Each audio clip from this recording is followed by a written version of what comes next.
కన్నీళ్లు ఇంకా ఆరనేలేదు. మృతదేహాలు మొత్తం లభ్యం కాలేదు. అప్పుడే గోదావరిలో మరో విషాదం నెలకొంది. స్నానాల కోసమని గోదావరిలో దిగి మరో 3 బాలురు గల్లంతయ్యారు.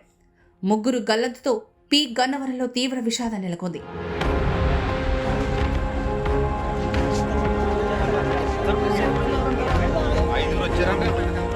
డాక్టర్ బిఆర్ అంబేద్కర్ కోనసీమ జిల్లా పి గన్నవరం మండలం నాగుల్లంక దిగువన ఉమ్మడి తూర్పు పశ్చిమ గోదావరి జిల్లా సరిహద్దు ప్రాంతం రావిలంకలో తీవ్ర విషాదం నెలకొంది. గత 5 రోజులుగా 5గురు యువకులు స్నానాల కోసం నిత్యం గోదావరికి వెళ్తున్నారు. యథావిధిగా మంగళవారం కూడా 5గురు బాలురు స్నానానికి వెళ్లగా అందులో 3 గల్లంతయ్యారు. మిగిలిన 2 బయటపడ్డారు. నాగుల్లంక శివారు గౌతమ్ నగర్ కాలనీకి చెందిన కేతా ప్రవీణ్, సానబోయిన సూర్యతేజ, పశ్చిమ గోదావరి జిల్లా యలమంచిలి మండలం పెదలంక గ్రామానికి చెందిన నీతిపూడి పౌల్ కుమార్లతో పాటు మరో 2 బాలురు రావిలంకలో ఉన్న వశిష్ఠ నదీపాయలో స్నానానికి దిగారు. వారిలో ప్రవీణ్, సూర్యతేజ, పౌల్ కుమార్ గల్లంతు కాగా మిగిలిన 2 భయంతో అక్కడి నుంచి వెళ్లిపోతూ దారిలో కొందరికి సమాచారం ఇచ్చారు.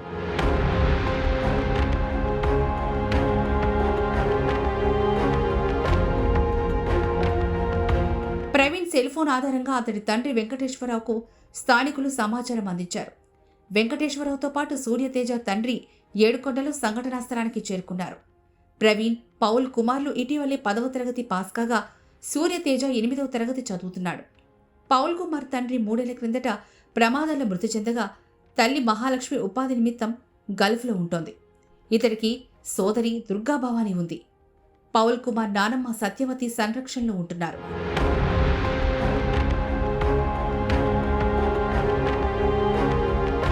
ఈ సంఘటనతో 3 కుటుంబాల్లో తీరని విషాదం నెలకొంది. వీరంతా ఒక్కొక్కరే కాగా పౌల్ కుమార్కు సోదరి కూడా ఉంది. పౌల్ కుమార్ వేసవి సెలవుల నిమిత్తం నెల రోజుల క్రిందట సూర్యతేజ ఇంటికి వచ్చాడు. ఘటనా స్థలం పశ్చిమ గోదావరి జిల్లా ఆచంట మండలం పరిధిలో ఉన్నప్పటికీ గల్లంతైన బాలురది కోనసీమ కావడంతో స్థానిక అధికారులు చేరుకొని ప్రమాద వివరాలు సేకరించారు. ఎమ్మెల్యే గిడ్డి సత్యనారాయణ అక్కడికి చేరుకొని అధికారులతో మాట్లాడారు. ఎస్డీఆర్ఎఫ్ బృందాలతో గాలింపు చర్యలు చేపడుతున్నట్టు చెప్పారు.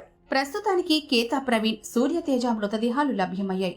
మరో బాలుడి ఆచూకీ కోసం సర్చ్ ఆపరేషన్ కొనసాగుతోంది. అటు సోమవారం కోనసీమ జిల్లా ముమ్మిడివరం మండలం కమిడిలంక పంచాయతీ శివారు సలాదివారిపాలెంలో తీవ్ర విషాదం చోటు చేసుకున్న సంగతి తెలిసిందే. 8 మంది యువకులు గోదావరి నదిలో గల్లంతయ్యారు. గ్రామంలో శుభకార్యం కోసం వచ్చిన వారిలో 11 మంది యువకులు సోమవారం మధ్యాహ్నం సరదాగా నదీ స్నానానికి వెళ్లగా ప్రమాదవశాత్తు 8 మంది మునిగిపోయారు. ఇప్పుడు మరో 3 ఇలానే స్నానాలకు వెళ్లి మునిగిపోయారు. ఈత సరదా ఎంతో మంది ప్రాణాలు తీస్తోన్నా యువకుల్లో మాత్రం మార్పు రావడం లేదని స్థానికులు అంటున్నారు. ఇప్పటికైనా పిల్లలు, యువకులు జాగ్రత్తగా ఉండాలని కోరుతున్నారు.